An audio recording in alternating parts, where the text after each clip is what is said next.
గోవాలో ప్రధాని మోదీ పర్యటిస్తున్నారు. ఇప్పుడు ఆ లైవ్ చూద్దాం. बड़ी बात यह है कि ये गोकर्ण मठ जो जीवोत्तम गोकर्ण मठ है परसदाली गांव में, इसको काफी विस्तार और विन्यास दिया गया है।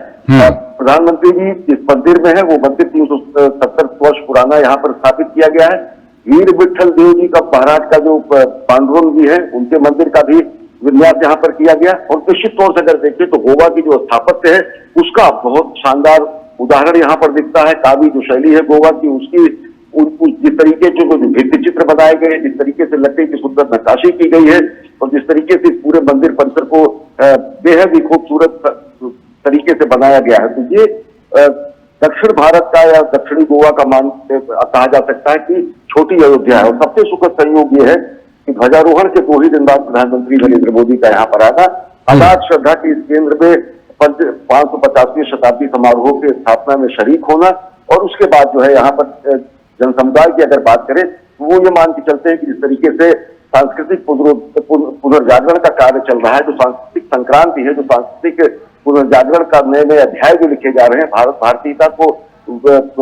व्याख्यायित जो किया जा रहा है, उसमें आज का दिन दक्षिण भारत के लिए, कर्नाटक के लिए, दक्षिणी गोवा के लिए बेहद विशिष्ट है। जब प्रधानमंत्री नरेंद्र मोदी यहाँ पर पहुंचे हैं और इस पंच शताब्दी समारोह 550वीं शताब्दी समारोह में हिस्सा ले रहे हैं। और सबसे बड़ी बात इस प्रतिमा की आप कर रहे हैं, वो प्रतिमा प्रधानमंत्री मोदी का से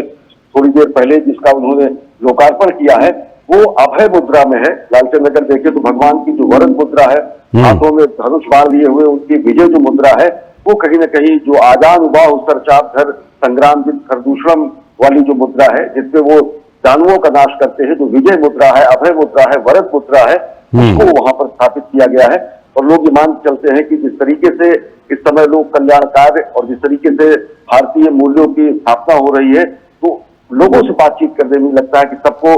ये आशा है कि तेजी से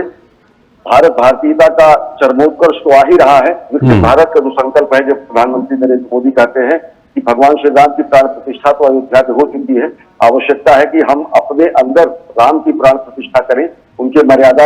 नीति नियम आचरण को अपने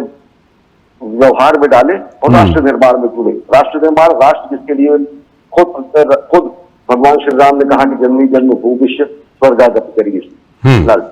अश्विनी, जिस प्रभु श्री राम की 77 फीट ऊंची प्रतिमा के बारे में आप बता रहे थे, उसको कैमरे से और टेलीविजन स्क्रीन पर तो हमने देखा, लेकिन आप क्योंकि वहां प्रत्यक्ष देख रहे हैं तो उस प्रतिमा के बारे में थोड़ा और बताइए, क्योंकि समुद्र के किनारे ये इतनी ऊंची प्रतिमा अपने आप में एक दिव्य और भव्य दृश्य बना रहे होंगे। और खासतौर पर गोवा, जो कि भारत के दक्षिणी हिस्से में आता है, वहां पर इस प्रतिमा की जो भव्यता है और दिव्यता है, वो एक अलग अनुभूति दे रही होगी। निश्चित तौर से लालचंद, देशवासियों को पूरी दुनिया में जानना चाहिए कि हम गोवा अगर घूमे तो दक्षिणी गोवा, कर्नाटक से सटा हुआ गोवा, उत्तरी गोवा, हजारों मंदिर और मठ यहाँ पर है। गोवा वर्तमान स्थिति में जिस तरीके से गत वर्षों में उसको व्याख्यायित और स्थापित किया गया, पुर्तगाली उपनिवेश के रूप में और पाश्चात्य संस्कृति के एक बड़े केंद्र के रूप में, पाश्चात्य जीवन शैली के प्रतीक के रूप में है। लेकिन लोग आए तो यहाँ पे वो देखेंगे कि प्रतिमा की स्थापना के पहले ही 1510 में अगर पुर्तगाली उपनिवेश बनता है गोवा, तो 1475 में ही नरेंद्र मोदी जी का सभी भाविकों से हार्दिक स्वागत। भारत माता की